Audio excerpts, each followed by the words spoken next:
right, and it appears we are live.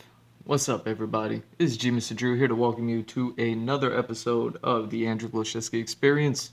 It's going to be episode 230. and yeah, I got one, and I've been trying to wonder how the hell am I going to tackle it for the day. This is one that is probably going to require a lot more sketching than actual just like producing. But I might be wrong about that. Maybe I just go through with it and see what happens. Either way, I yesterday I saw the other day I watched Star Wars Visions, and the trailer. Holy shit, it's been on my mind. So I just been rewatching the trailer over and over for like the past half hour. And now I'm watching all these people just like review it. Channels I don't even know. Like I'm watching this one Mr. H reviews right now. And never watched this channel before. Like I said, sometimes I find channels through videos, and then other times I find videos through channels. And yeah, so I've been watching those, and I was like, man, I gotta start the stream or else I'm not gonna get to it. So yeah, I just wanted to get the stream going so that way I could at least start drawing, and then yeah, we'll see how I actually want to go about doing this doing this piece here. Cause yeah, like I said, I'm doing these portraits, and then after I do the portraits, I'll do like actual body sketches, like of like the entire body, the entire uniform, and get ideas and concepts out that way. And the reference that I'm looking at right now, one of my old photo bashes that you can probably barely see right here, but this is it.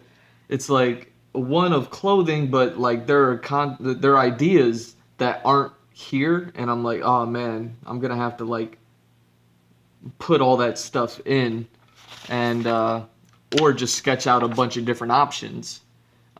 Which is why I'm saying it's either going to be a sketch, this one would have to be executed in like multiple sketches, or, I'll just make it up as I go, and whatever I get, and that's all that it's going to be.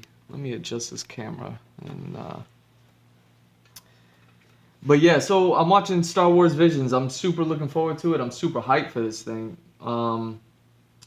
Actually, let me let this stuff play in the background, but I definitely want to talk about some stuff. I definitely have the Suicide Squad thing that I want to talk about, but that'll probably be like tomorrow when I have more time to stream and things like that, because I don't know how long-winded I'm going to be. You guys know, like sometimes I probably talk too much, especially in the beginning trying to get things started. People probably just like, start drawing. Well, fast forward through the video, duh, you know? Unless you're watching these things live, in which case it is what it is. But yeah, so let these videos play, and then yeah, I'll talk about why Star Wars Visions has me so hyped. I mean, it's outside of the like obvious reasons. I really like it. Symbolism of This is this. I got no idea. Mr. H reviews. Unfamiliar with this stuff, so I don't even know if this is going to be a good video. Nice to see it. Nice to see it's different. It's nice to see that Disney have allowed these anime studios to put the Japanese twist on it. I like that. I think that works very, very well. This art style I hate. Like I hate it. Nah, not a fan. A lot of people are not liking the Studio Trigger one, and that's like one of my favorite studios, man. Oh well. It even has like a samurai sword hilt. I love it. I absolutely love it. And I mean, I'm guessing, because he's pulling it out of a sheet, I'm guessing that's like almost like a dark saber sort of thing, because there is there's a red. All right, I love a lot of comments about in the Star Wars trailer, the Star Wars Visions trailer, a lot of commentary or comments are being made about um, the one that's like the black and white style, and the guy's unsheathing his sword, and it's a and as he's unsheathing it, the lightsabers already lit, and they're like, oh, I don't know how I feel about the lightsaber already being lit when it's being unsheathed. I don't know. Like, all right. I mean, real quick, and I could be wrong about this, but me always trying to like keep things positive, looking at things in trying to find like the good light in something, instead of just like poo-pooing everything, man. Everybody wants to poo-poo shit. When they like something, they're like, I like it. And then when they don't like it, it's like, like they spend more time on expressing their dislike than they do expressing what they like.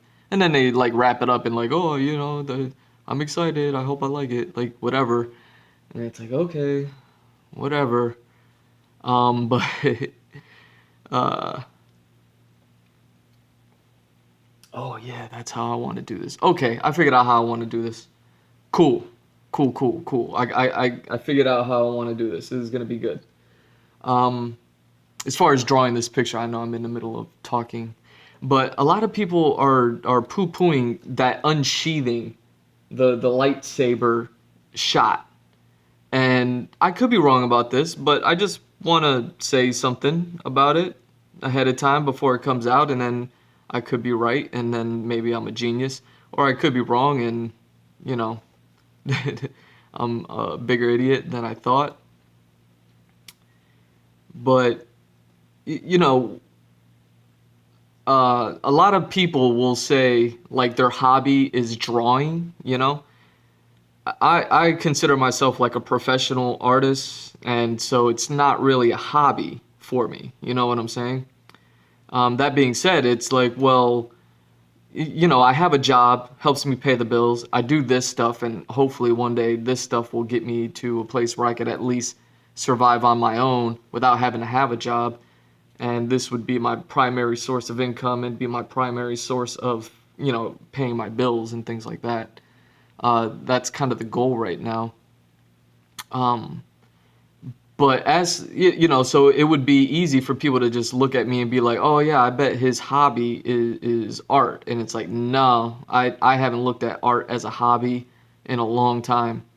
Um, Little secret about me, I probably talked about it before, so it's not secret, but a little bit about me is my hobby is actually short sword sharpening, like swords and sword practice, and I have a few swords that I bought, and then some of them were dull, so I ended up going out and buying like filings and sharpening stones and whetstones and all those sort of things, and I got into sword sharpening, and that's something that I just do just because I'm really into like samurai swords and things like that, and and so I would say that is my my hobby, whereas drawing is kind of something I do professionally. you know and so that being said, like, I'm really into swords, and because of me being really into swords, I've kind of like looked into it a little bit more than probably just your average person, or your just like YouTube video person who's like put themselves in a corner of having to review everything. Um, and so they have to feel like they have to have an opinion about stuff and act like they know about things, and when they really don't, or something. You know what I mean? Like, something that happens when you become a content creator is you kind of put yourself into a corner unless you uh, like address it and then avoid it.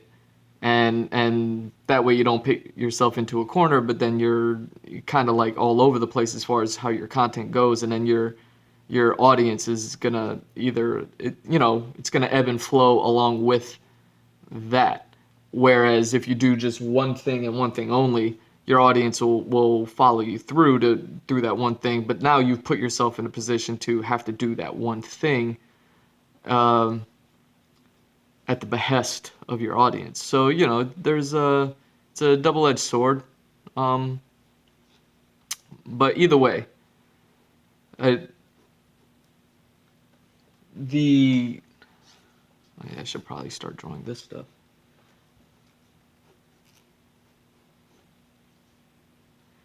The the sword thing, and I'm still just talking specifically about the sword unsheathing um, bit. You know, maybe the best anime, since maybe people who watch me may be able to kind of like dig on this, is the anime that would probably best express what I'm going to say is probably Rurouni Kenshin. I'm not sure about any other animes really that kind of stick to sword styles, even though it's a bit fantastic and it takes things to like the next level. It dials it up to 11, where it's a little unreal, where it is unreal and unrealistic. It's still like is beholden to history and things like that. So the Rurouni Kenshin series did its best to try to honor like what swordsmanship always was and things like that back in the day. And and there's a bit in sword practicing uh, that's very important. And the reason why I bring up Rurouni Kenshin is because his character very very much relevant to what I'm saying here is is the unsheathing of your sword is kind of important. Like how fast you can unsheath your sword. If you watch Samurai Champloo, you know, um, you want to be able to unsheath your sword quickly in case of a you could better protect yourself if you do it like that. So um, and then there are sword styles, sword practices that focus on you being able to do that, to unsheath your sword quickly. And some of them like are really, really focused on you being able to do that.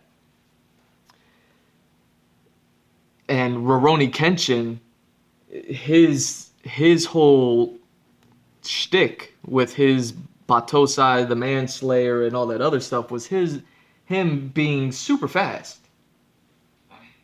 So he's like a really fast sword unsheather, and that played into his stance. And that's why whenever he did something, and then his enemy would be like, "Yes, that's the stance of the Batosai that I've been wanting to." Blah, blah, blah. You know what I mean? They start getting all like they start fangirling out over Himura's stance, is because of the unsheathing process of like you cannot you cannot defeat this man once he's like gets into that stance, because he's going to unsheath his sword faster than you can, and that means he's going to get his blade to you quicker than you can get yours to his. It's like the gunslinger who shoots first. Well, you got to pull the gun from your holster, aim it, and shoot it faster than the next guy. Same thing with samurai swords. You got to unsheath your sword and then swing it and hit the other person before it hits you, or hit the other person before they hit you. And that's how it goes, man. So Rurouni Kenshin's anime really focused on stuff like that, and and I built an appreciation since then. So that's what I'm talking about, is because it goes way back for me, you know. And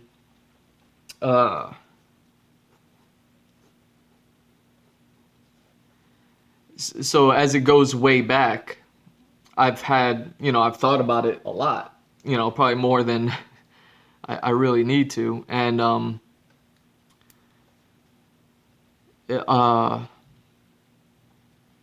so whenever you're watching a movie and it's heavily Japanese inspired, like not just by looks, but within in action and things like that, uh, unsheathing your sword is very important. Um, you could probably like look up videos that are a little bit more adept at talking about these things than I am, just because I don't really prepare myself to talk about these things. That they kind of just are things that sit in my head, and then I talk about them at some point or never. And so when I watch that, well, one, we're talking about Star Wars, and that's all space and science fictiony, right? But then you talk about the Jedi, and all of a sudden you start entering the world of westerns, but they deal with swords, not guns, and now you're dealing with the world of the samurai, and it's no secret that the Jedi and Sith and all the swordplay that happens in Star Wars is derivative, and even look at like the clothing and apparel that they wear. They're kind of robish, and very similar to Japanese culture and things like that. Um, so all of the similarities are and things like that. They're all there. Um,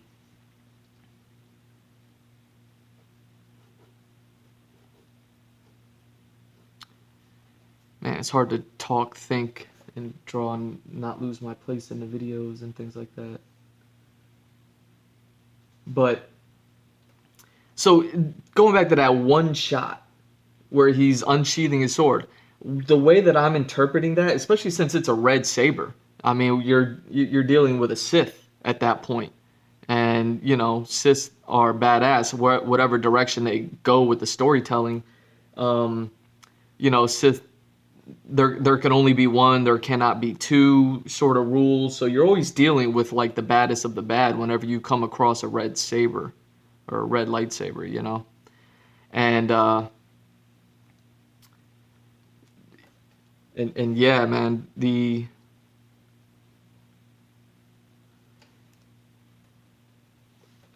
homeboy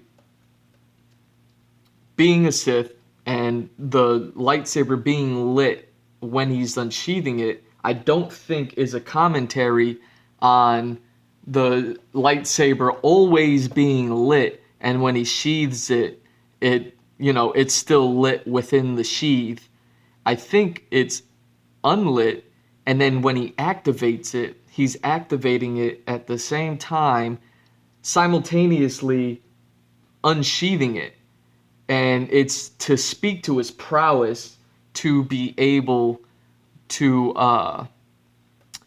do that, to be able to unsheath his sword at the speed of light. Um, Once you put it in that context, I think it takes on a whole nother stance of like, oh, I think it's stupid that he pulls his sword out and it's already lit. And like, no, it's not already lit. He's pulling it out as it's lighting, because that's how deadly of a foe and how deadly of a Sith he is. And it's the one that has the old God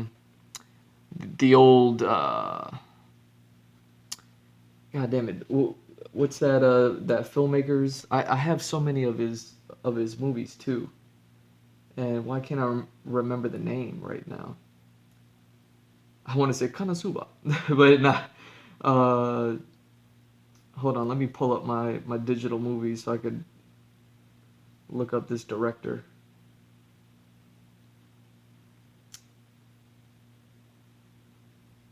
Um, See, like these are all my digital movies. I still haven't watched a lot of them. You see, there's tons of anime and stuff like that, animation movies. But okay, like this Kagemusha movie. Who's the director? Kurosawa. God damn it! Why couldn't I? I was gonna say Konosuba. Kurosawa. Why didn't I remember that? It's the anime that looks like the old Kurosawa style, even though it's a 3D animated, um, uh, in execution. It's actually,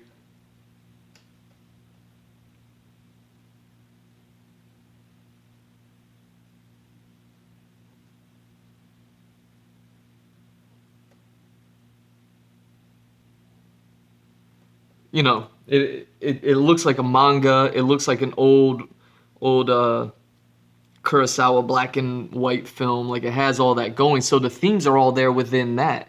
So me talking about the importance of sword technique and unsheathing your sword and you know uh, all those looks and themes and everything that's going on. I have, this is all before this stuff comes out. This is just after the initial launch trailer. And, I could talk about these things. Um, but that's my guess. Like if I have to like accept that shot, that one shot that a lot of people are like, "Oh no, I feel about," like that would be the thing that I would say to those people is like this stuff is actually really important. There's probably more going on to the scene than you're thinking, you know. And looking into a little bit of culture and history and things like that may help to serve you, or just wait to watch it and maybe they address it there. Um, But yeah, I only bring that up because this is, like I said, I've been watching I watched the trailer a million times and now I'm watching reviews of the trailer and now I'm watching like people and channels I don't even know about. And this is, I don't know how many, like a handful of people who are, they look at that scene or they look at that shot, I mean, in the trailer and they're like, I don't know. Well, you know, it's like, what are you going to do? Not watch it? No, you're going to watch it still. So quit, quit being a little baby about it. This art style, hate. This one, love it, great. This old dude's very interesting. He has this sort of dark saber looking thing. It looks like new stories, new stories, new similar places, but new stories. Again, this art style's so good. Yeah, look at that. Fuck me. Like it lends itself so well to anime. Look at that. That's just phenomenal. Beautiful, beautiful artwork. And the shading on his face as it moves. Ah, it's just meticulously done. Meticulously done.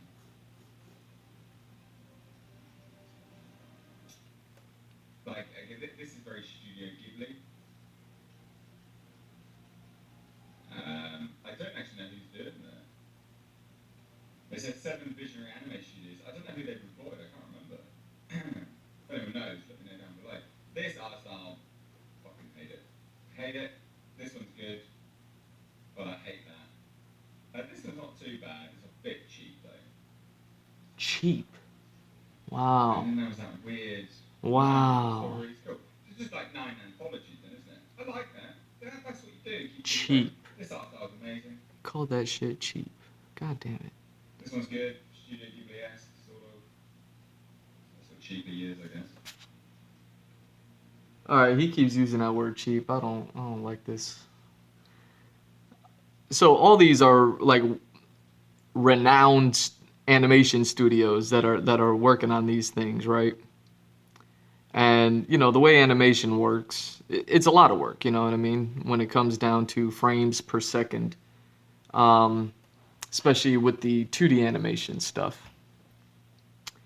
Uh, if you're just looking at a trailer and the animation looks cheap, I guess it doesn't look like, you know, real or something. It looks like animation. It's like, oh, it's hand drawn. It's not. I mean, I could be wrong. Maybe it's the cheapest animation that was ever made. We haven't seen it yet. but chances are, if they're renowned studios, the animation isn't going to be cheap. It's going to be so far from cheap that if it has a more simplistic look to it, chances are the animation is going to be insane because it goes back to the line count thing when it comes to animation. Simpler styles, yeah, they could be drawn faster, and depending on what your production and what you're putting together, uh, it could be one of two things. Either you're just trying to pump out a bunch of cheap shit because you have a bunch of, and you have a bunch to put together. A lot of animes succumb to this because they're working on, they got to do 20 episodes in 20 days, so you get one day to animate something, and there's only 3 of you. Yeah, you're gonna do the least amount of work that you could possibly do. Uh,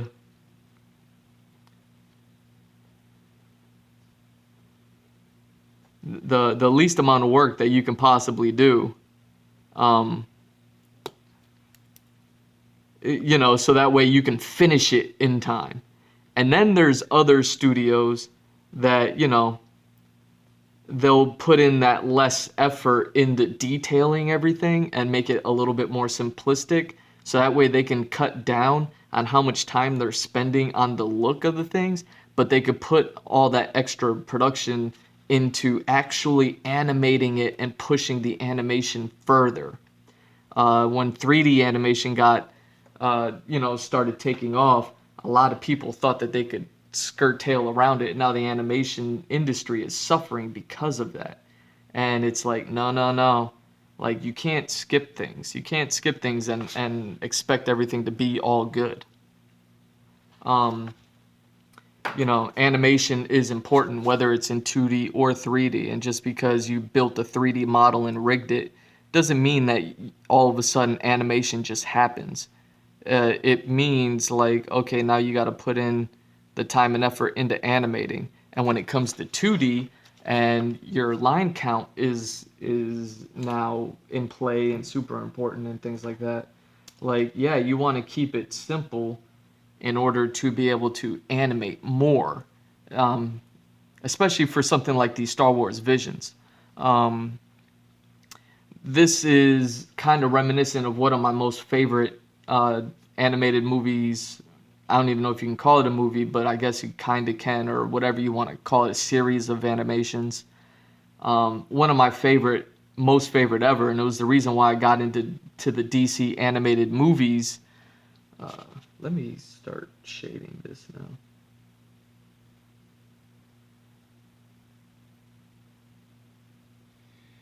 I did see Bob. Okay, I'm just gonna pass this. I don't want to fucking listen to this guy anymore. Fuck that guy. A debit card, an app for kids, and tools for you to teach them good money habits.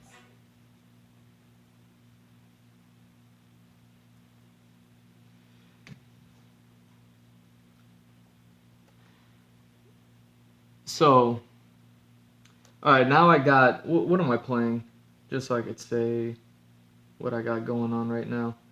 It's Thrawn, full audio comic movie, Star Wars audio comics by The Lore Master, another channel I've never seen, but apparently this guy um, is talking about Admiral Thrawn, someone who I don't know about but I heard about. I have the volume down on it while I continue to talk whatever I'm talking about. And then I'll like just rewind it and then allow it to play once I'm done saying whatever it is I'm trying to say. Uh,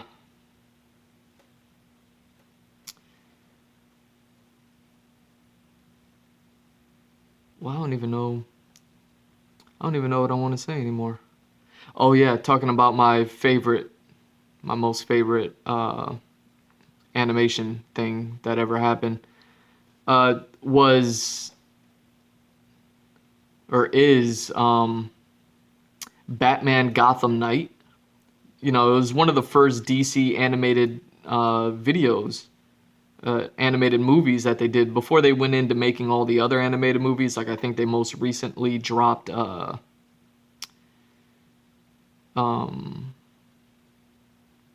was it Long Halloween animated movie most recently. So with that being what they've done recently, like a long time ago, years ago, I mean, Back home on the south, there's a mix of aliens named Chiss. Take his codename out of the circuit. We don't want the natives to eavesdrop. His blasters, spare power packs, and concussion grenades are god also damn, that's so taken. loud with my volume on low. Proud, deadly Holy shit. They come from the unknown regions, and they haven't been seen in hundreds of years.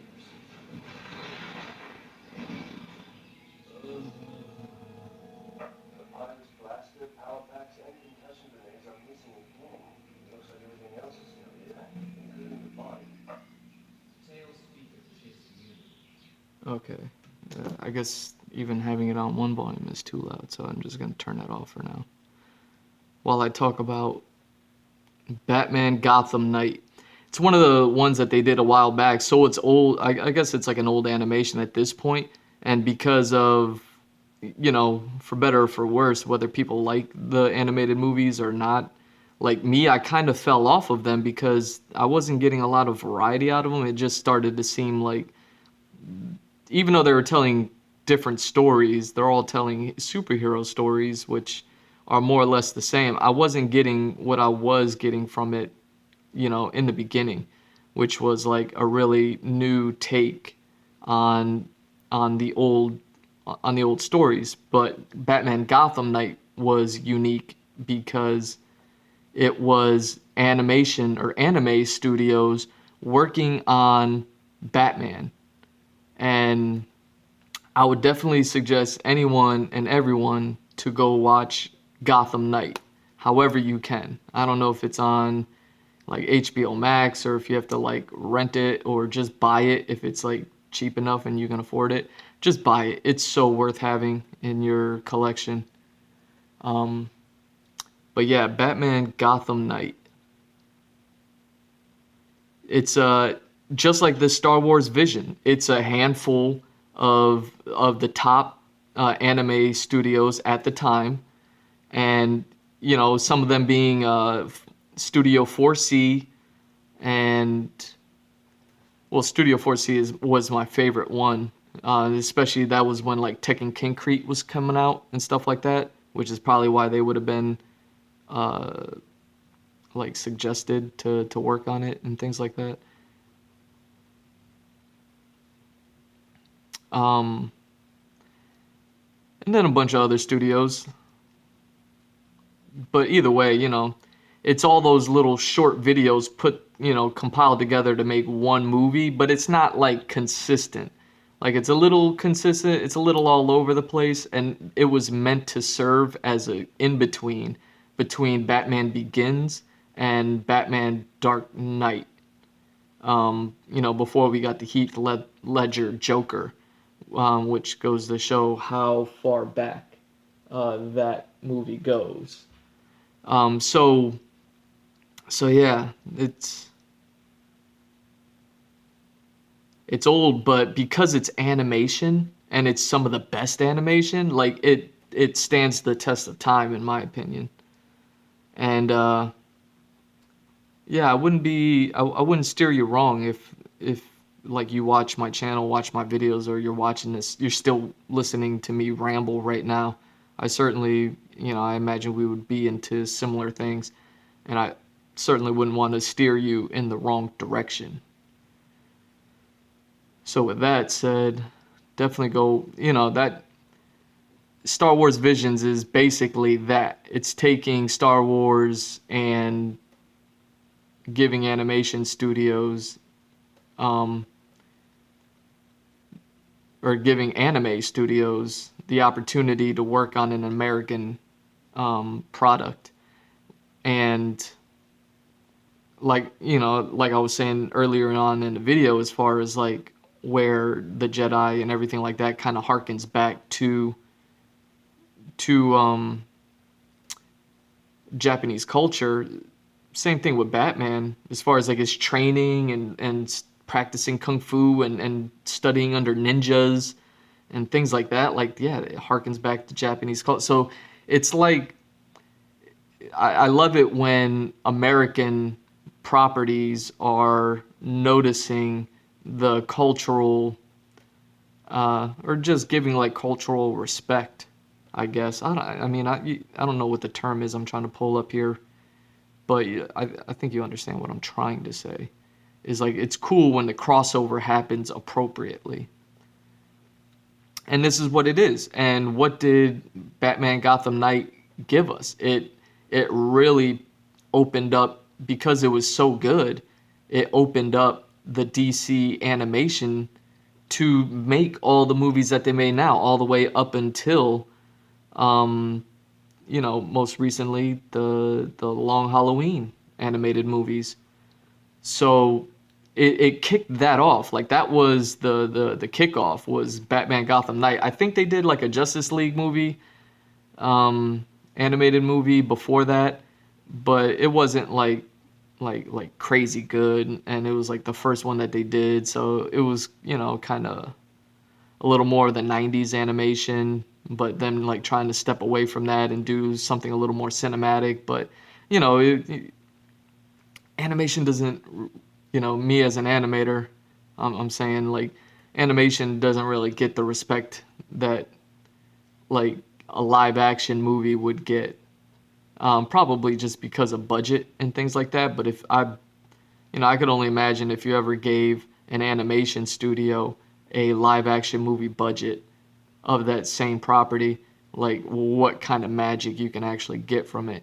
And Batman Gotham Knight is exactly that sort of magic that I'm talking about.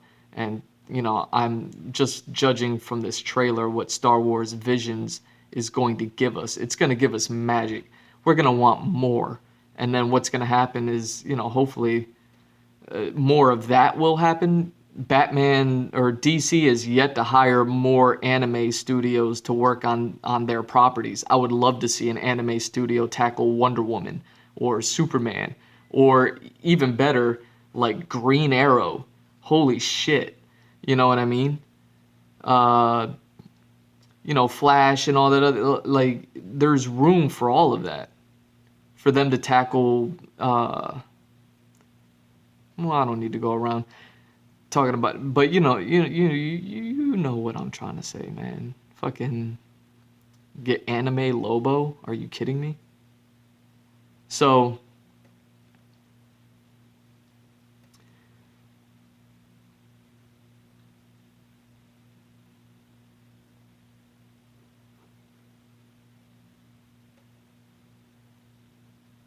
yeah, man, I'm just super hyped for this Star Wars Vision stuff. Um, Probably shouldn't have watched all those other people reviewing it because, some people were like, "Oh, I like that. I don't like that." And it's like, okay, I don't know why I was watching it. Just because I'm excited. Maybe I just wanted, the people that I watch online to see how also excited they are. So that way when they start poo-pooing stuff, "Oh, I don't like how that looks." Which is funny because it was this kind of, there was a bit of variety. Some people like some stuff and then other people like others. So I like seeing that. But yeah, it was funny. Even people who like that Kurosawa looked anime, like they still didn't like that one shot of the sword unsheathing. And it's like, all right, come on, guys, what are we doing here?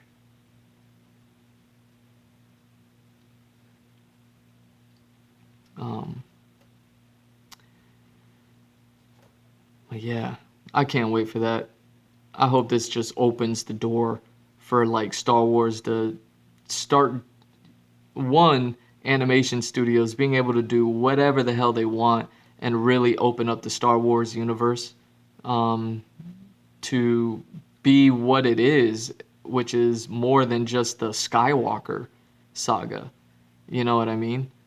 Like I know we stepped away from that a little bit, but for the most part, everything still harkens back to like Luke and Vader and things like that, and respectively. Like that was a big story, but Man, there's so much more.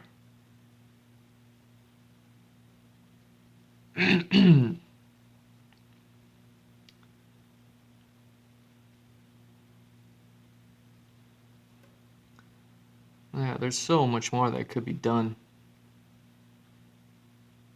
And, this may just be a step in that direction of giving us more and opening up Star Wars to more and letting it become just more.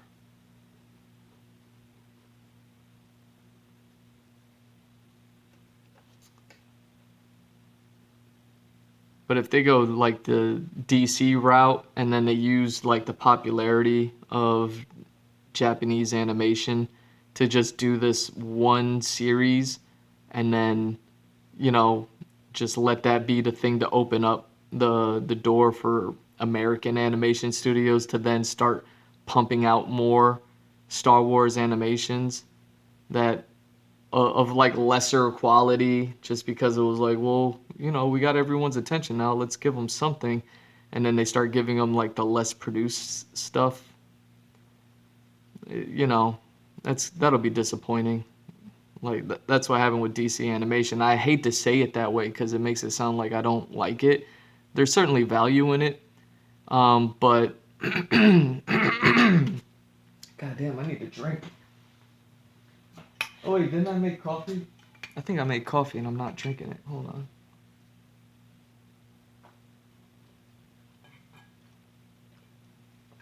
Oh, hold on. Sorry.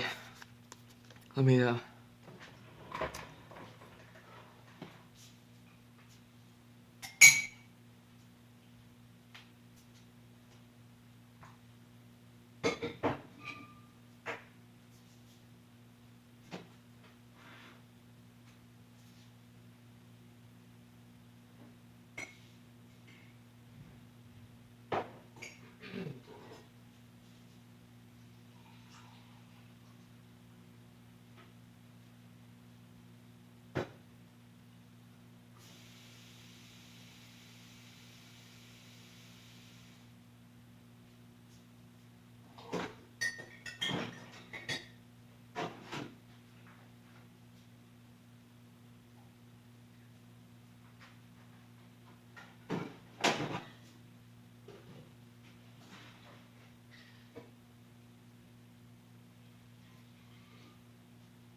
All right. Sorry about that.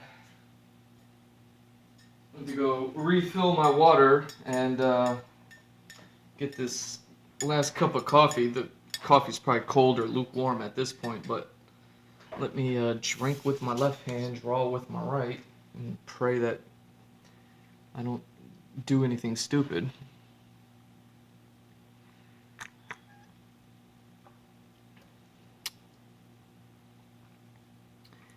Yeah, I hope if anyone like gathers anything from everything that I've said so far, is that it's I'm super excited.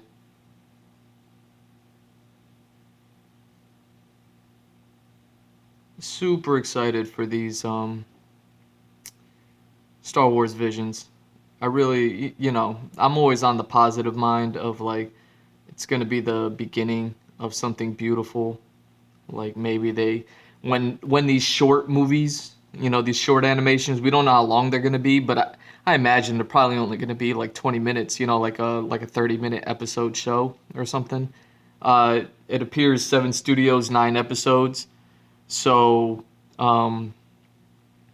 two studios got to make 2 episodes, which I'm guessing is just like a part one, part two of a single story, is gonna be my guess.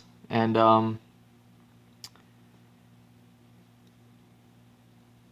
And yeah, so yeah, I'm guessing that they're all going to be a half hour, except for those two-parters, which are two parts of a half hour each. And that, so those will be like a 1 hour story technically, but they just divided it into two parts or something. Um, I'm gonna guess that that's the case. And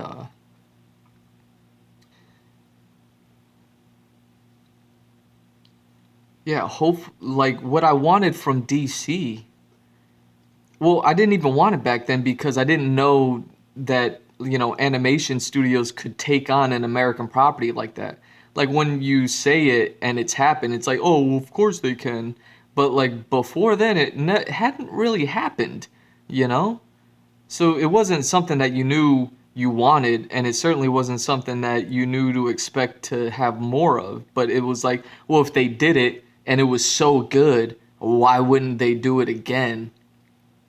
And yeah, I don't think there's been another anime Batman since then.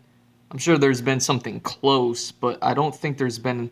Well, yeah, actually, Batman Ninja, um, and that I liked. That was another one that I liked. And even Batman Ninja, it was mostly done in that 3D style, um, which I don't necessarily like too much, but it's just like any other art style. Like it's gonna happen. Like I just like the concept of like a Batman Ninja or Samurai Batman or whatever.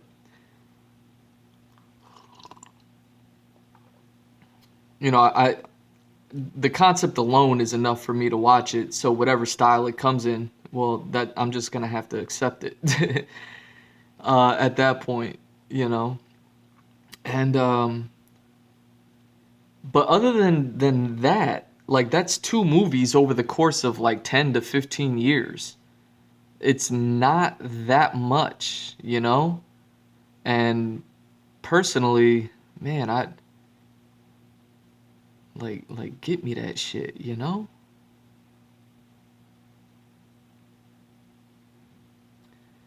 Uh, there we go. There we go. Slowly coming together, guys. Slowly come. I told you this one was gonna be a struggle for me to figure out like how I'm gonna go about doing this.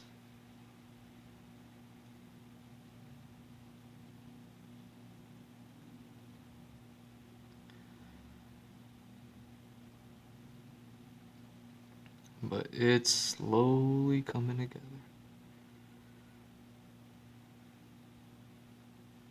And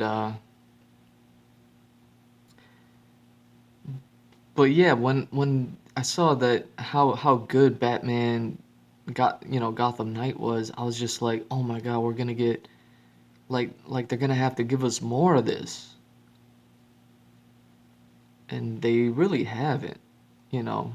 Two movies over the course of 10 years when they pumped out 100 other animated movies and you know, half a dozen live action movies, like they're certainly putting money towards these properties. Why wouldn't you do the thing that worked? Um, why wouldn't they? I have no idea.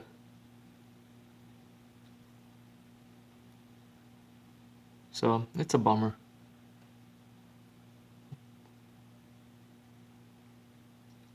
Now Disney's getting them to work on Star Wars.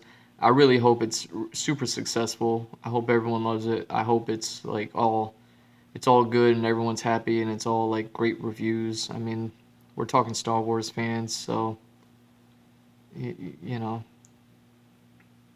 who knows what'll happen, but I just hope like not enough negativity comes from it so that we can continue to get more. And Disney will do what DC didn't, which seems to be the ongoing battle between these two companies.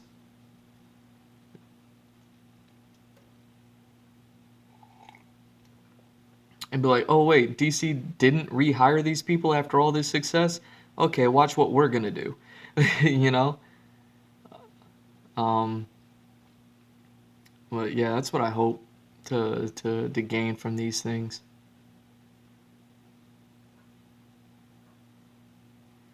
But all in all, I'm definitely gonna end up buying it. I could already tell just by looking at it.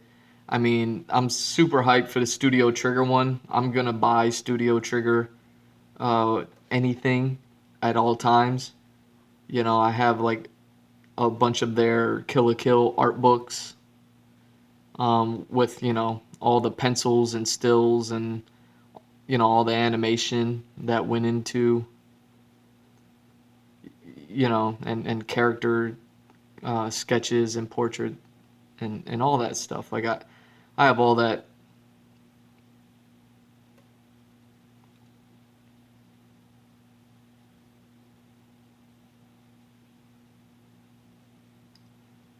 So I'm always gonna be a Studio Trigger stan. And then what else?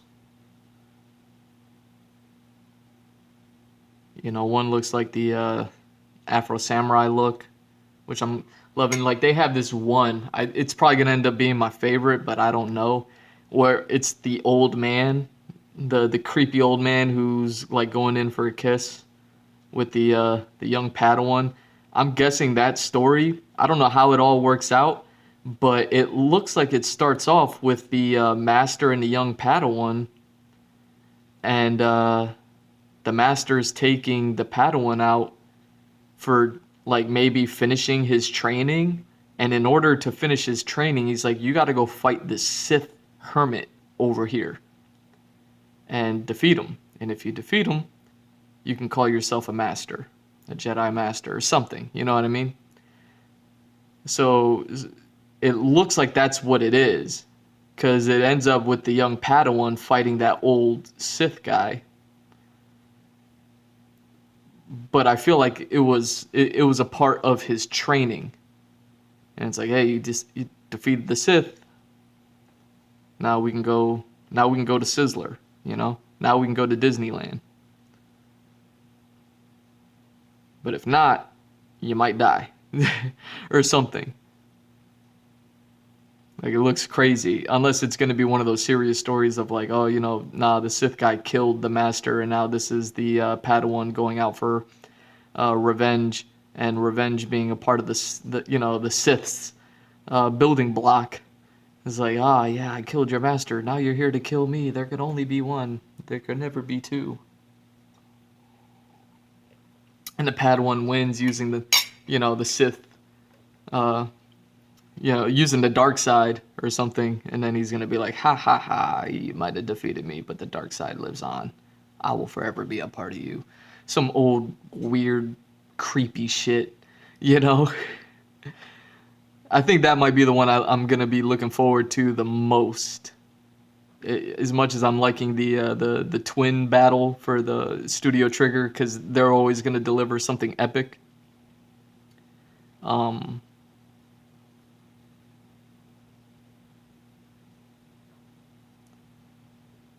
yeah, that might be the one. I mean, I like the furry bunny. I mean, I like them all, man. I will say that Yojimbo one, it is going to be the one that interests me the most to see if I'm going to like it or not. Just because my immediate reaction is it looks cool, and then it doesn't look cool, and then but this looks cool, but then it doesn't. Like, kind of goes back and forth. If you watch like the Godzilla animes on Netflix or something like that, they have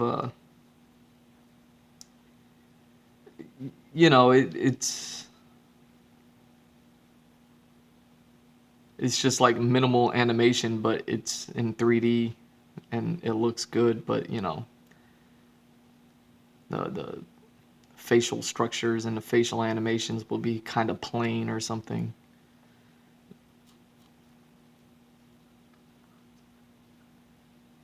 So I don't know. I don't know if I'm gonna love it or hate it.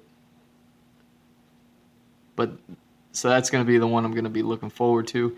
And then there was one, they have like the Astro Boy looking one. I'm sure that's gonna be dope. That was one of the ones that it was like, oh, it looks a little too, the guy kept calling cheap or something.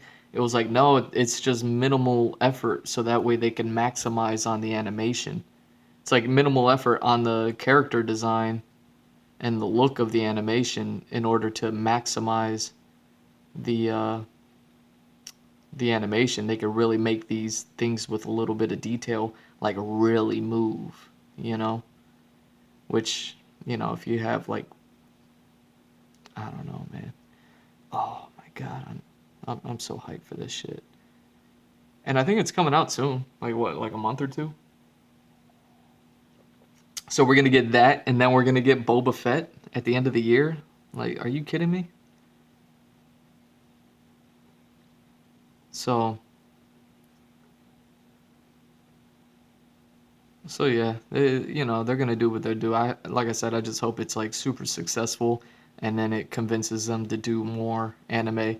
Like I hope that these studios get an opportunity to make a full movie, like a whole 90-minute, bombastic thing, or just more like shorts, like more short animations amongst these studios.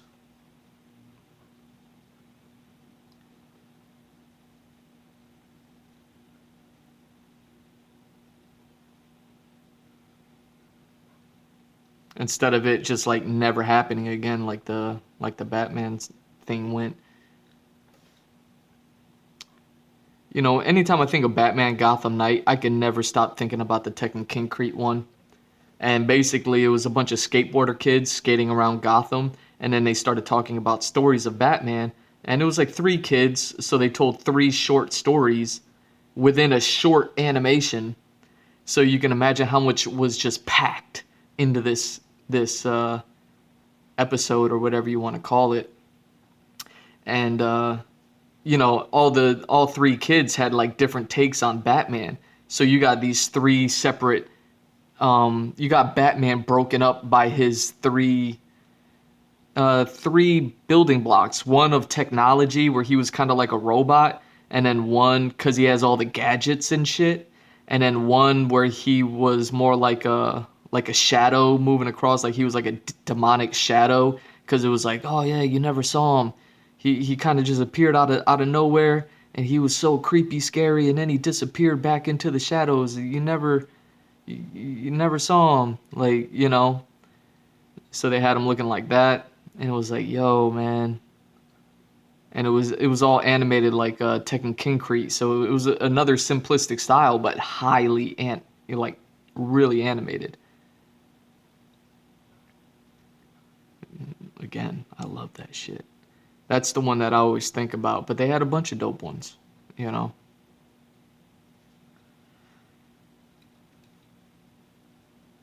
I know Marvel did. I bought these animated series, the Iron Man, X Men, Wolverine, and Blade animes. Like I did those, or I bought those just because I was like I never got to see the whole thing on TV back when they aired, so I was like let me buy them so at least I could watch the whole thing and see if I like them. And they look good, but there's so much information. There's again back to the line count. This one had a lot of lines, so the animation suffered because a lot of the effort went into just the detail and the look of them. So everything looked good, but then the animation was subpar. That's why I always prefer the subpar look to the higher end animation.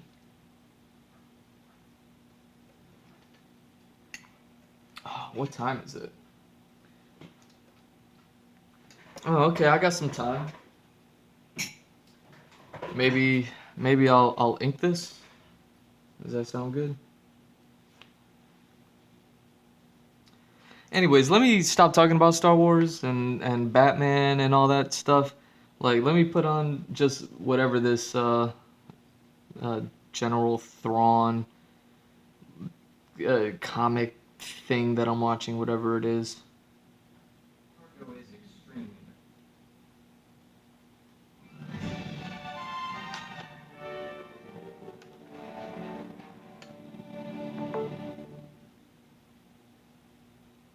Where we at, an hour?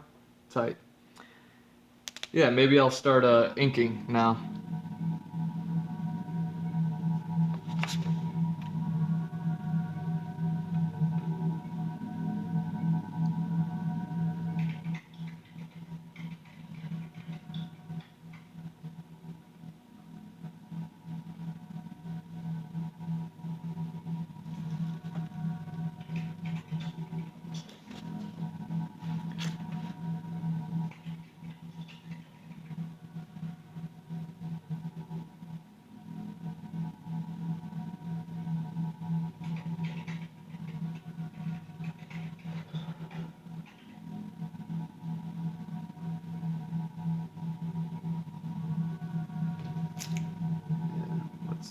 Let's start inking.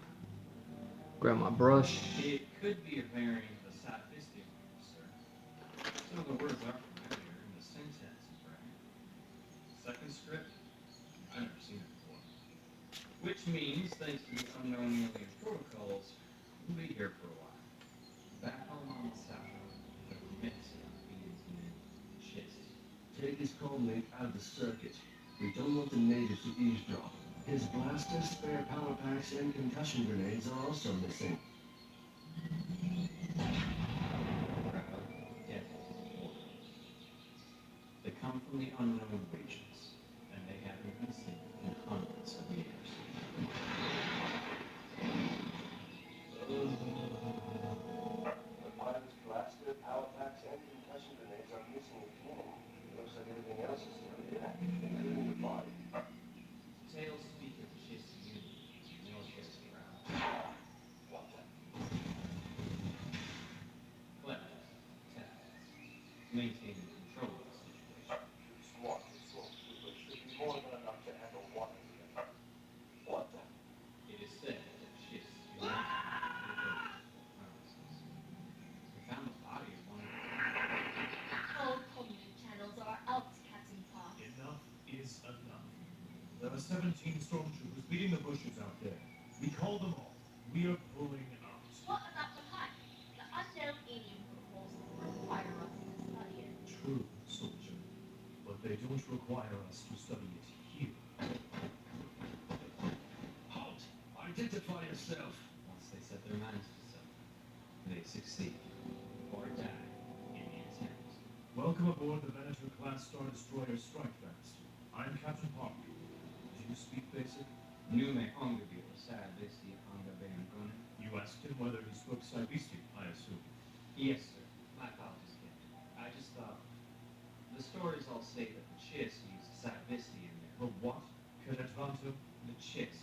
They're, well, they've always been thought of as a wild space. In the stories, the Chiss used Sibesti in their deal with us. Giungo ben neve questi pensose, nulla non bonito. We ne aya conde a basaki. In voi con de isoli, uberi un vocala lippoli, e cala engala lobo. He says he understands some basic, but is more comfortable with Sibesti. Your comfort is not our priority at the moment. Our understanding is, if you speak basic, then do so. I'm Captain Park, commander of the ship. What is your name? Mithra Neurogen. But I believe it would be easier for you to just call me Snow. I gather you were on that planet for quite a while. I can see why you wanted so desperately to leave. I was not desperate, but my people need me. There are many dangers in the galaxy.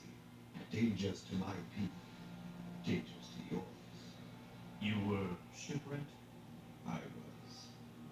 Zishu Aswaki. He says he was exiled. What? In basic, if you can. The leaders and I disagreed. They do not accept the lead. Zibali Musa.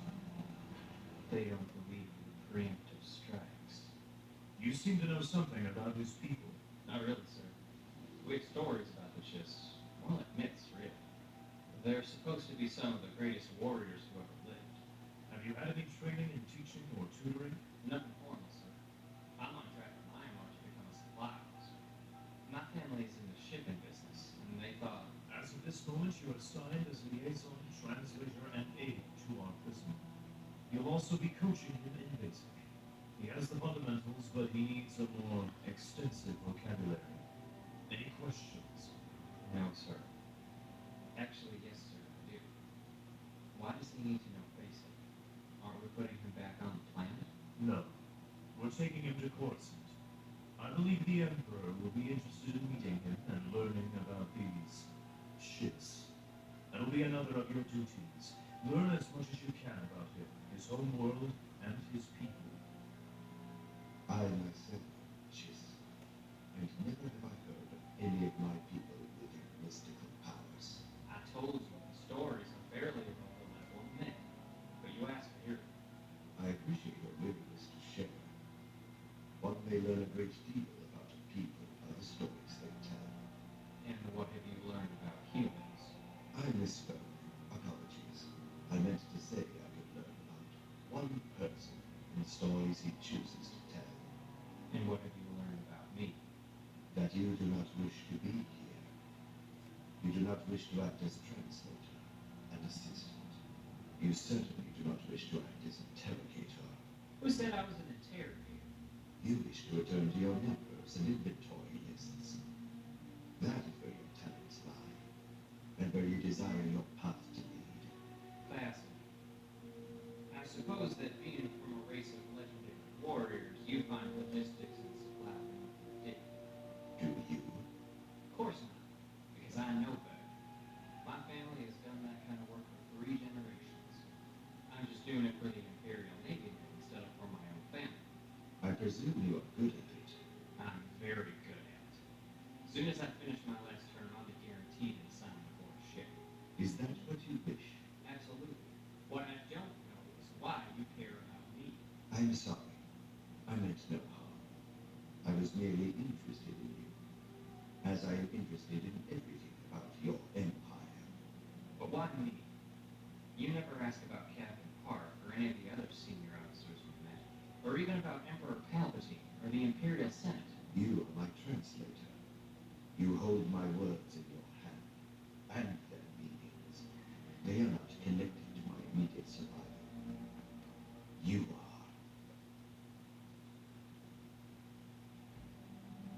Captain Park, I'm told you bring me a gift. I do, Your Majesty. A warrior reportedly of a species known as the Chiss. If I may, Your Majesty, I am not merely a gift. I am also a resource, one you have never seen the like of before, and may never see again. You do well to utilize me. Would I? Certainly you are a resource of unlimited confidence. What exactly do you offer, Chiss? There are threats lurking in the unknown regions that will someday cloud your empire.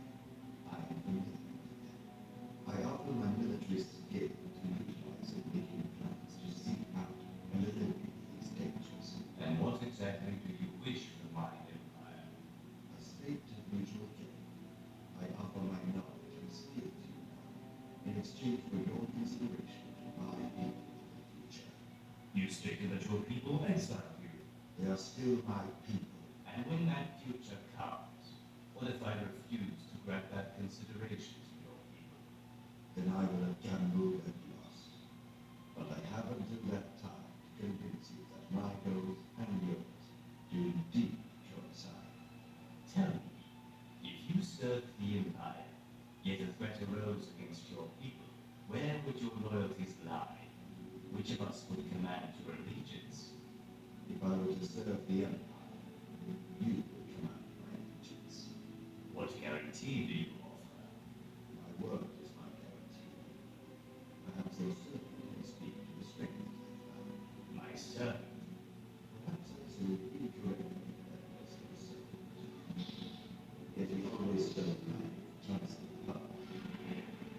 His name is Skywalker. Anakin Skywalker.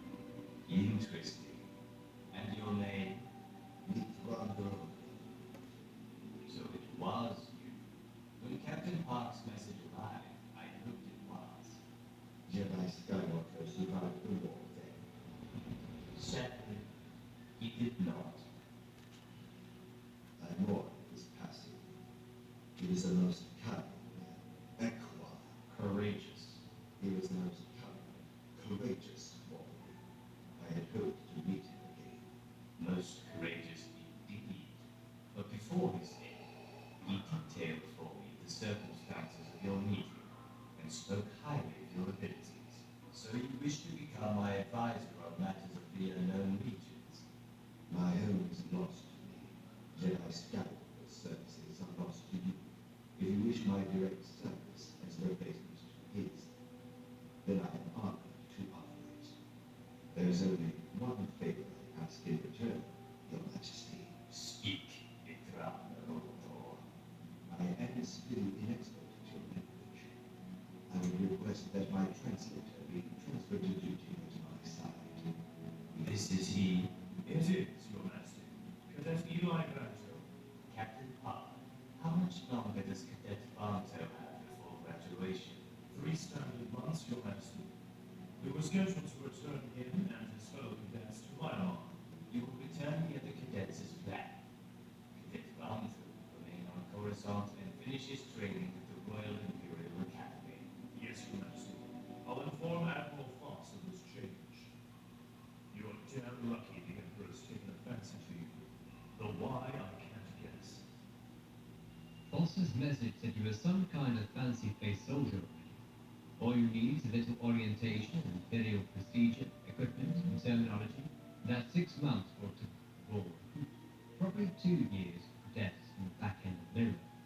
So here's the deal. Cadet Vanto has 3 months left before commissioning. That's how long you have to come up to speed. You fail, and you're out. The Emperor might disagree with Commandant D-Mark. If the Emperor wants to put you in by fiat, he can do that. I hope that you prove good enough, and he won't have to do that. We shall see. I guess we shall. The boss said you were to leave here as lieutenant instead of the standard rank of ensign. There's something about getting you into the command position as quickly as possible. I figured, why waste time? Congratulations, Lieutenant. Cadet Vanto can show you which way is up. He didn't give you that flack from the goodness of his heart. Wasn't to save time, would it? Why do you think he gave it to me? There are 3 reactions you're going to get when you start flashing that plaque.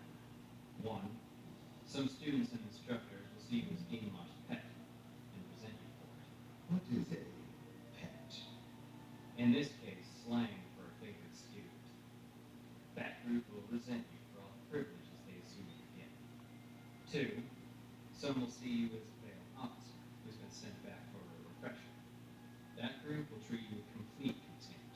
So this is not so much a gift as a weapon. A weapon against you, yeah. Reaction 3, they'll think you're a joke. No, on second thought, they'll probably think you're a test. What sort of test? The really hard kind. We're not supposed to show disrespect to superior officers. We're not allowed to disrespect aliens either. Officially, at least. Alien threats aren't always what we really do. Do you dislike non-humans, Eli Banto? There were a lot of different non-human groups in the separatist movement. The Clone Wars devastated whole worlds. There's still a lot like that, especially. Should have stayed on the outer rim. There's also a lot of contempt in the whole worlds toward people past that limit. Humans and non-humans alike. The need for mild speed can become nations. Maybe we'll dissect all 3 The test for the cadets would be to see how creative they can be in their disrespect for me. And how close to the line they can get without stepping over it. We've been invited to the metal reveal tonight to play cards with Spank Orber and receive a tutoring. They say they're running some corrosion tests on one of their alloy boards. Are we permitted in the metallurgy lab? Not unless we have a project we're working on. If we're caught, it means trouble. Even more so if the card game includes gambling. Gambling for credits is strictly forbidden. If we are charged with gambling, it will be also. You still don't get how it works, do you? Orber's family is connected to the Coruscant Senate. He could probably pull anything short of straight up murder without getting kicked out. Then we will simply refuse any offers to gamble. You're going to go, aren't you? We were invited. I may stay here if you wish. Is this what chase do? See a trap and just walk into it? Sometimes walking into a trap is the best strategy. few traps that cannot be turned against their designs. I suppose you're wondering why Spence and I asked you two here tonight. You said it was to play cards. Rosita and I wanted to pick your friend's brain on tactics and strategy. I'm having some trouble in a couple of my battle simulation I classes. figured you could help with all your military experience, if what we heard was true. I am happy to share my experience. Have you a specific question? I'm interested in the idea of traps. Take these cards. If I'm holding a King's Lane, there's no way any of you can beat me. But you won't know that until it's too late. How would you prepare for that kind of situation? A king's lane is indeed unbeatable, but recall that there are 3 equivalent ones in the deck. Any of them will stagger yours and lead to mutual deadlock. Do you have any idea what the odds are against getting 2 Kings Lane in the same deal? As you say, such runs are rare. More likely you hold a prince's lane at best, or a king, or triad. In that event, what you described as a trap will more likely be termed simply a bluff. Okay, but you're avoiding the question. I didn't ask for a dissertation on game theory. I asked what you would do if I held an unbeatable hand. There is no such hand. As I suggested earlier, I might have a king's lane of my own. In that case, a challenge will mean mutual destruction, and that is never the preferred option. You have not yet made your challenge. It is not too late to choose another. But none would be more satisfying. As you wish. A moment, if you will. I believe you are about to make a challenge. What's going on here?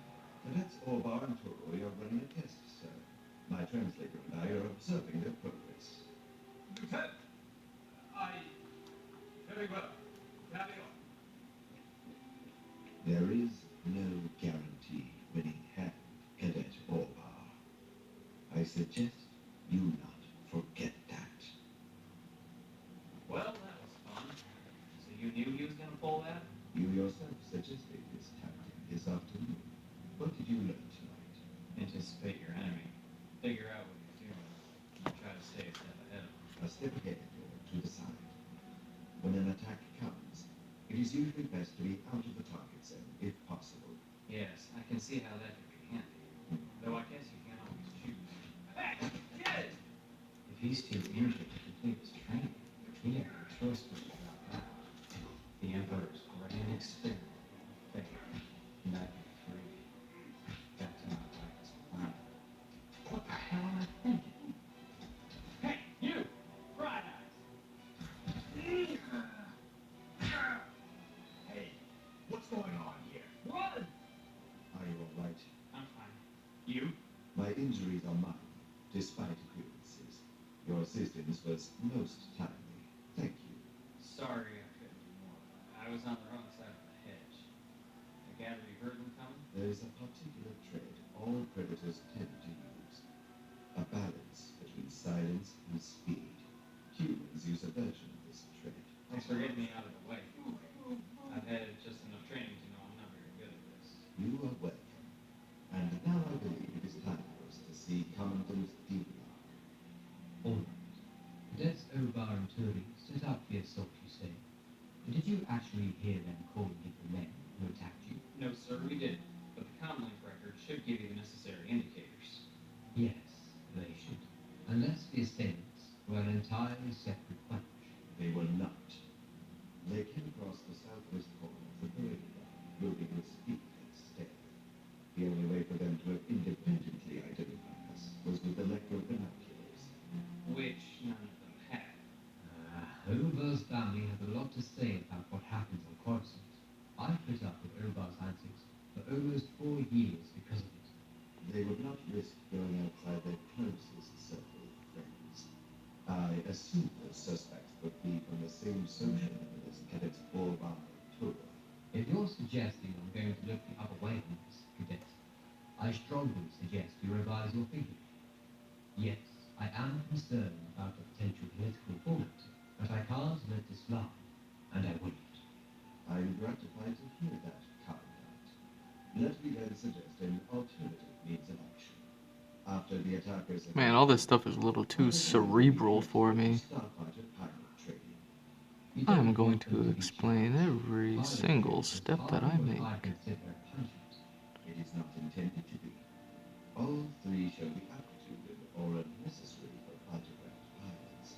It was obvious from their method of attack, the way they moved. It was the mark of instinctive combat pilots.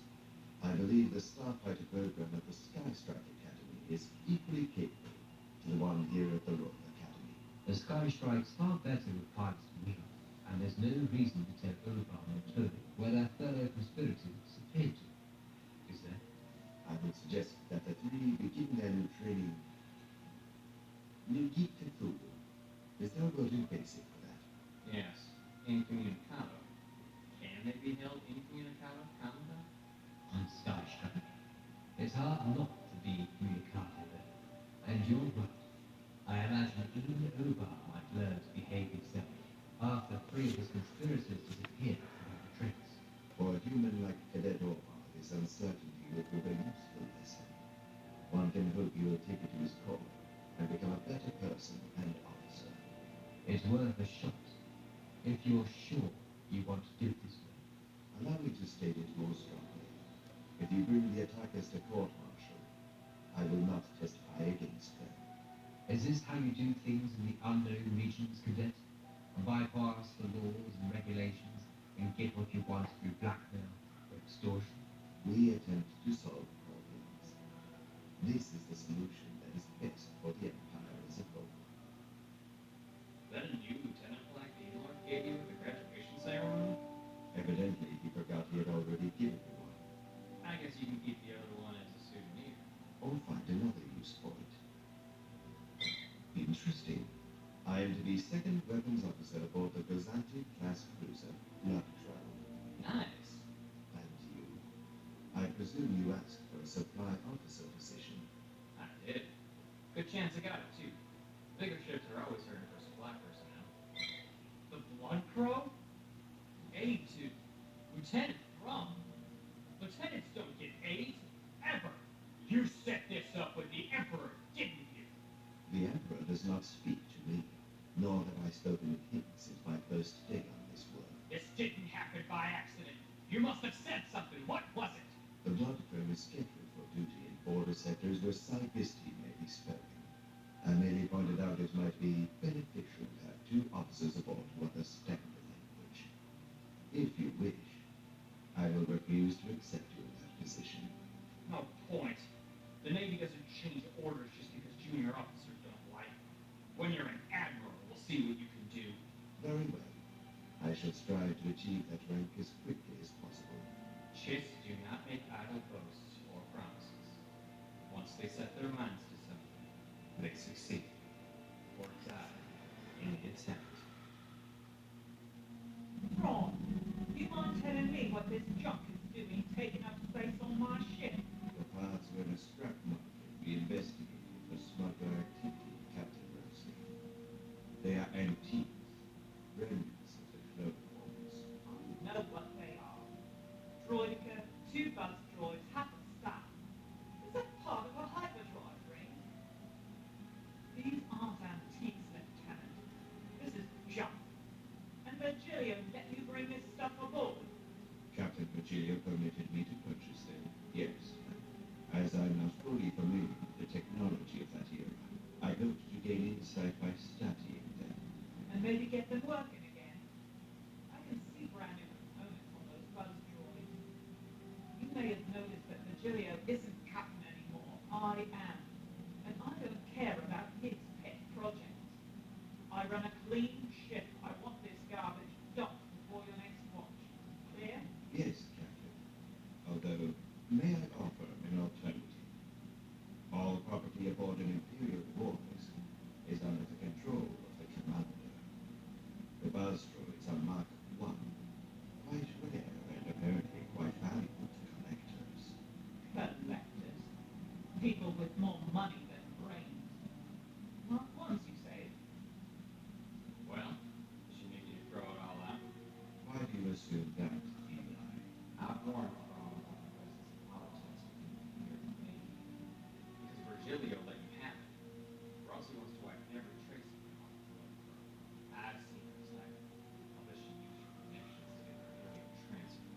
As it happens, Ensign Hunter, she agreed to allow me until the end of our current patrol to bring the items to full function.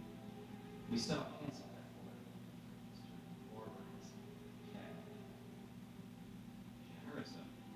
I presume there's a catch. I reminded her that it would become her property.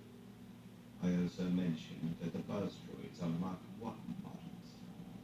That particular model had a thulium shell protecting the brain core.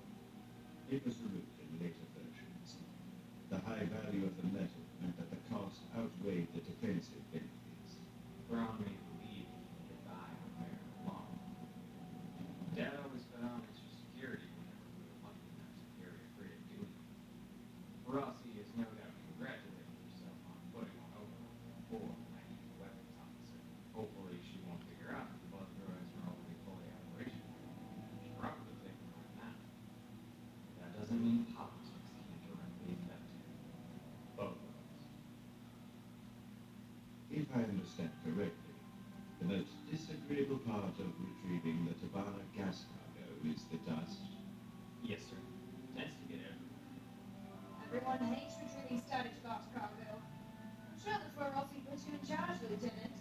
I bet 50 credits we don't find anyone on that freighter. Automated beacon, dead in space. Odds are they got dust in the hyperdrive, couldn't fix it and took off. If static locking has such serious disadvantages, why is it still used to transport cargo? It's really only used when transporting Tabana gas, sir. This stuff's highly explosive and highly valuable. Far too valuable for the Empire to abandon. Even if salvaging it is a pain. Engaging the control. Okay, we're set. Atmosphere inside freezing normal. Lights are low. Temperature mid-range. Gravity functional and standard. Like phone readings? Nothing useful, sir. The static locking still screwing all that up. Scrub's finished. Negative on any dangerous chemicals or microorganisms. We're good to go, Lieutenant. Ensign Hunter, keep Tex Daniel and Jakib out to the engine section. Ensign Harlan and I will go forward to the bridge. Really hate derelicts, sir. Too many ghost ship stories when I was growing up. I heard my share too, Leo. Most of it's fantasy. The rest were real incidents, embellished out of all recognition. I'm sure this place will look a lot cheerier once Barlin gets to the lighting controls. Yeah, I don't think so, Jakib. All the light in the world.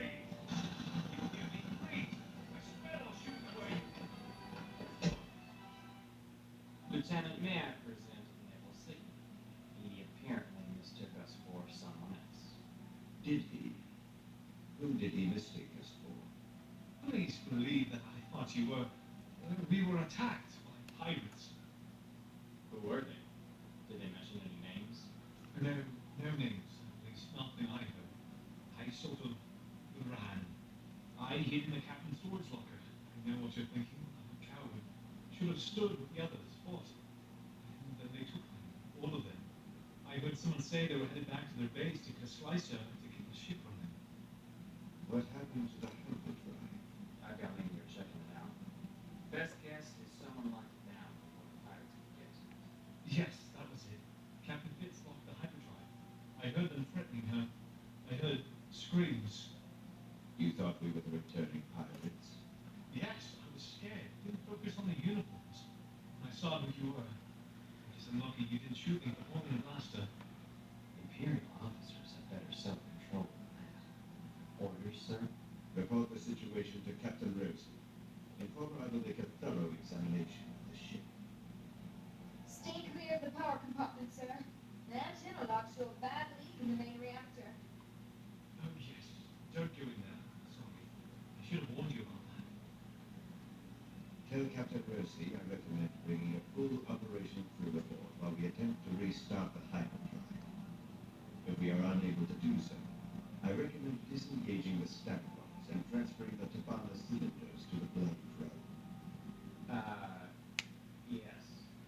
Sub note. Sir, I suspect that the captain will find your suggestions a bit excessive. I'm actually finishing up this video, man. Those are my recommendations. must have been streaming for 90 minutes now. So yeah, it's gonna be the end of this one. I'm did some pencils, did some inks. I talked a whole lot about that Star Wars Visions trailer that dropped. Yeah, in the beginning of the stream, it took up most of this stream really, talking about that, talking about anime and swords and Batman Gotham Knight. Yeah, man, it was a pretty good stream, man. How you doing? Fuck yeah.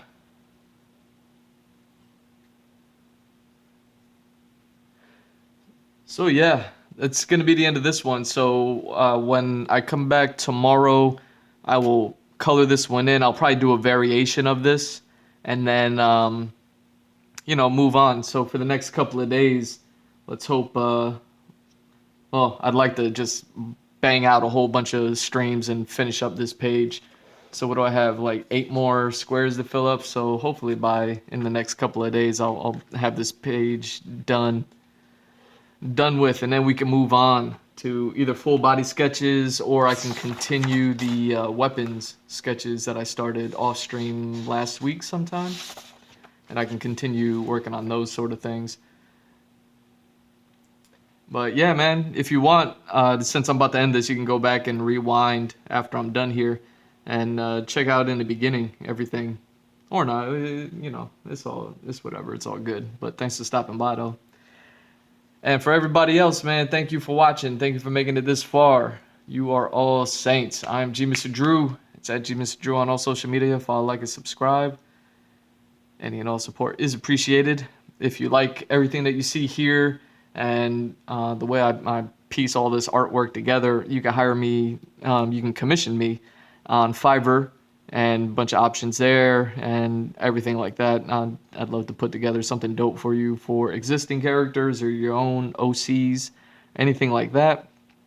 And then if not, I'm also on Patreon, and starting at $1 a month for just regular support. Like I said, I'm trying to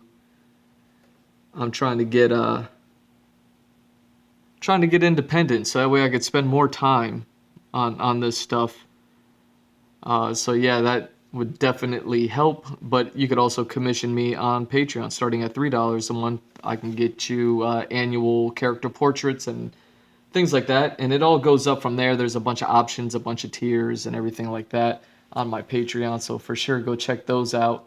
And like I said, man, I love drawing. I do everything from characters to props to environments. So I would love to work on anything that you may want visualized or put together in a very unique artistic kind of way. I do traditional and digital art.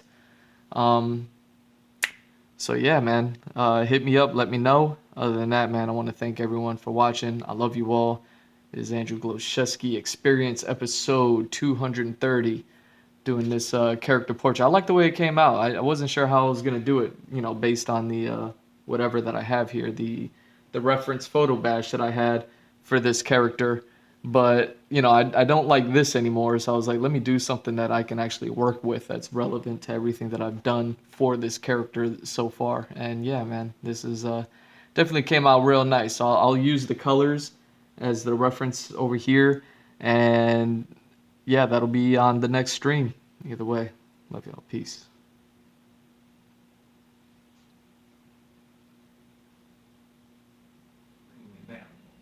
If we can move either the ship or the van.